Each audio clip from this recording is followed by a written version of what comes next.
December na. Kulbaan ka? Kay? Okay ka regalo sa mga kinugos? Daghan dita. Mala akong gisearch sa Google kung unsa gyud meaning anang godfather, godmother or maninig maninay, ninong ninang. Ano makaibato kung sa gyud responsibilidad ana ngadto sa mga kinugos. Manong nga ginikanan diha no mga kumare-kumpare mo paminaw mo. Og sa mga kinugos na mo diha nga kamao na mo sabot, la paminaw mo or makaibaw mo unsay among katungdanan diha ninyo. Ha? O ari ta sa in English primero godfather. Godfather, meaning na godfather, godmother. Paminaw. Godfather, a man who promises to take responsibility for the moral and religious education of a child. And traditionally presents the child at baptism. Moral and religious education. Klaro kayo. Mayong pagtambag, paggiya, mga maayong pagtulunan o relihiyosong mga pagtulunan ngadto sa mga kinugos. Wala gyud giingon diri nga kinahanglan ka mohatag kag regalo. Kinahanglan mohatag kag kwarta ni Pasko. Wala gisot. Wala gimension. Klaro kayo. Tanawa sa Google. Ha? Diskumpiyado ka? Maninog. Yari ta. Ari kasi natago ra dito no. Maninog. So atong pangitaon. Maninoy. Pareho ng meaning man. Term lang kay sa babae, maninay, sa lalaki, maninay. Tanaw na to. Anara oh.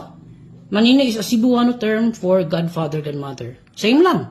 Wala. Naragib ang kabutang re unsa man ni a male sponsor. Maninay is a male sponsor of a child at baptism. So, mubarog siya isip sa ikaduhang amahan, inahan ngadto sa bata nga gibunyagan.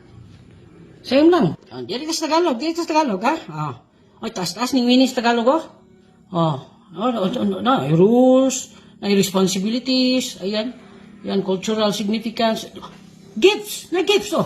Oh no! A common cultural expectation is that ninongs and ninangs will give presents to their grandchildren, especially during Christmas and birthdays. So, pasabot ko no, kaning mga ninong ninang muhatag og regalo sa ilang mga kinugos. Matag Pasko o birthday. Sa mga Tagalog. Sa English, wala mo. Sa Godfather, wala giingon ni nani ay, wala mo yung nani ay. Sa mo sa Bisaya, wala gyud mo sa kinahanglan ka muhatag regalo. Kani mga Tagalog. Mga bugiro gini mga Tagalog. Well, siguro po angay ko siya no kay mo pud diri nga ang mga Tagalog muhatag og moral and religious education. So, murag kana nga responsibilidad gihatag na sa mga Bisaya ngadto sila mga kinugos.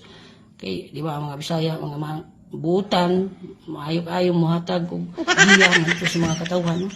So, og mahis na tagbarta, daghan kay mga Tagalog nga mga bugiro kayo. Isang wala ang pagkanaa. Di sige. Murag kanyo. Sa mga nay mga maninay diha nga mga Tagalog, bira. Ang ayoy regalo na yun. Kaya muhatag na. Yan ang responsibilidad. Pero ganit tag mga maayong pagtulunan, mga reliyosong pagtulunan, murag gini kahatag na mo gyud. Nga Bisaya, mga pobre man eh. Pero dato mi sa mga maayong pagtulunan.